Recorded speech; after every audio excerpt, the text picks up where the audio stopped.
For 10 years, I was living a double life and I didn't know it.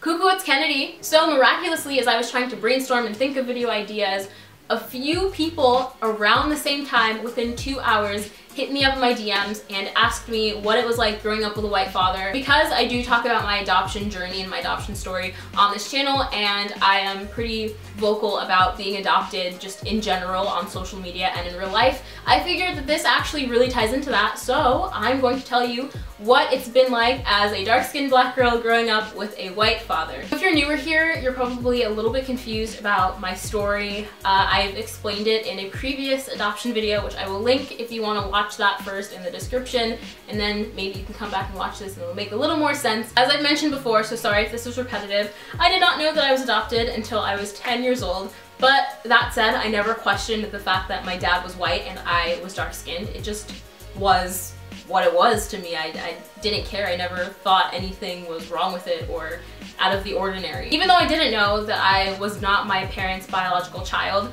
I always knew that I was a black girl. I never identified as being mixed. My parents never identified me as being mixed. They never told me that I was half black and half white. It was always just I was a black girl. Growing up, my dad and I were very close, and every weekend we would go into New York City because we lived slightly outside of New York, and we would have father-daughter days. So he would take me to museums to see Broadway shows, all of that fun stuff. But without fail, every single time my dad and I would go out together, we would get stopped by somebody. A couple times we were stopped by cops who literally asked me if I was okay, if I was being kidnapped, if I knew this man that I was with, that I was holding hands with. It was always very interesting, and again, because I was so young and I didn't take into consideration race. I mean, I saw race, I saw color, which I think people should see color. I saw that my dad and I were different colors. I didn't care. People on the subway would ask my dad, is she adopted? Or like, what's the deal? Why do you have a black child with you? Why are you just hanging out with a little black girl in New York City?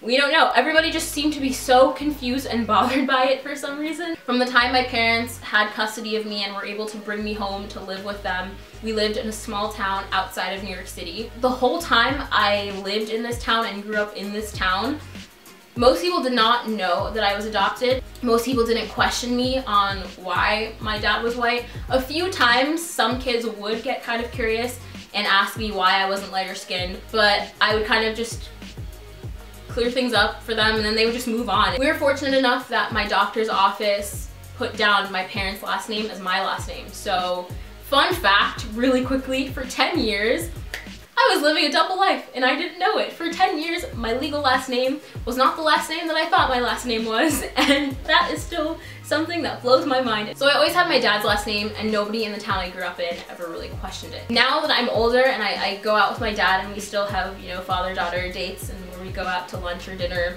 people do stare at us, but the stares are definitely different. There have been people who have literally come up to me asking if this man bought me and paid for me. A lot of people don't think, oh, this is probably his daughter. I feel like the stares that we get now are definitely a lot more judgmental. And I shouldn't have to be conscious about it because it's my dad. But now, when people do stare at us in such a manner, I make them uncomfortable and I stare back.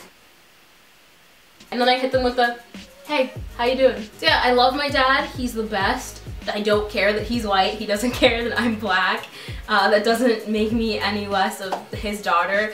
Which also reminds me, I don't owe anybody an explanation and I shouldn't have to justify and explain myself, and this is not why I'm bringing this up and talking about this. But in about 2013, 2014, something like that, there was some sort of forum, some sort of thread that somebody created basically saying that I am claiming to be mixed because my parents are two different races. I honestly still don't really care, but it's just so funny and ridiculous to me.